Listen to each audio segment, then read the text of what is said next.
விகிதாச்சார அடிப்படையில் தொகுதி மறுவரையறை செய்யப்படும் என உள்துறை அமைச்சர் அமித்ஷா உறுதியளித்த பின்னரும் அனைத்துக் கட்சி கூட்டத்தை முதலமைச்சர் நடத்தியது ஏன் என பிஜேபி மாநில தலைவர் அண்ணாமலை கேள்வி எழுப்பியுள்ளார்.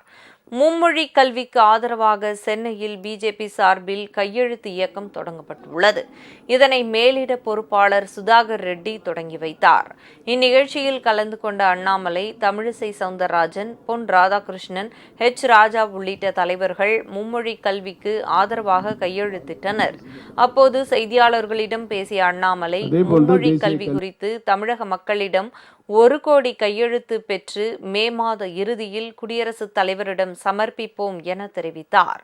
இது தொடர்பாக மார்ச் 23ஆம் தேதி முதல் முக்கிய நகரங்களில் தொடர்ச்சியாக பொதுக்கூட்டங்கள் நடத்த இருப்பதாகவும் அவர் கூறினார்.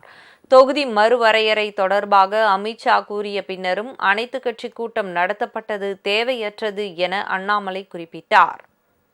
தெளிவாக அமித்ஷாஜி அவர்கள் தெளிவாக சொல்லியிருக்கின்றார்கள். விகிதாச்சாரம் என்பது இன்னைக்கு ஒரு மாநிலத்தில் 543க்கு எத்தனை எம்பிக்கள் இருக்கிறாங்களோ நாளைக்கு ஏறும் பொழுது அதே விகிதாச்சாரம் அதே ரேஷியோ இருக்கும் என்பதுதான் ப்ரோரேட்டா. அது தெளிவா சொல்லியிருக்கிறாங்க.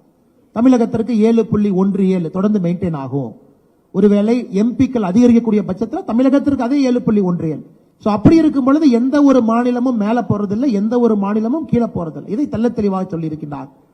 அதையும் முதலமைச்சர் அவர்கள் கேட்காம எனக்கு அனைத்து கட்சி கூட்டத்தை நடத்த வேண்டிய கட்டாயம் என்ன என்பது எங்களுக்கு புரியலைங்க. இதேபோன்று அனைத்து கட்சி கூட்டத்தில் கலந்து கொண்ட அதிமுக முன்னாள் அமைச்சர் ஜெயக்குமாரும் மக்கள் தொகை கணக்கெடுப்பு நடத்தி தொகுதி மறுவரையறை செய்ய 3 ஆண்டுகள் ஆகும் நிலையில் திமுக அரசு அனைத்து கட்சி கூட்டத்தை நடத்தியது நாடகம் என விமர்சித்தார். மத்திய அரசு எந்த ஒரு தாக்கீதும் இல்லை. அதே போன்று தொகுதி மறுவரை செய்வதற்கு அதற்குண்டான நிதியும் ஒதுக்கப்படல. 2026 வரையில் இந்த ஸ்டேட்டஸ் கோ மெயின்டைன் பண்ணப்படும் சொல்லிட்டு இருக்கிற ஒரு சூழ்நிலையில் இன்னும் ஒரு தொகுதி மறுவரை செய்து மக்கள் தொகை கணக்கெடுக்குன்னா 3 வருஷம் ஆகும். 3 வருஷம் ஆகிற சூழ்நிலையில் எதுக்கு இந்த அவசரம்?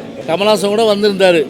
அவருடைய பாடலையும் சொன்னால் ஒரு நாடகம் அரங்கேறுது, நல்ல காட்சி நடக்குதாமான்ற மாதிரி ஒரு நாடகம் தான் இன்றைக்கி அரங்கேற்று இருக்காங்க.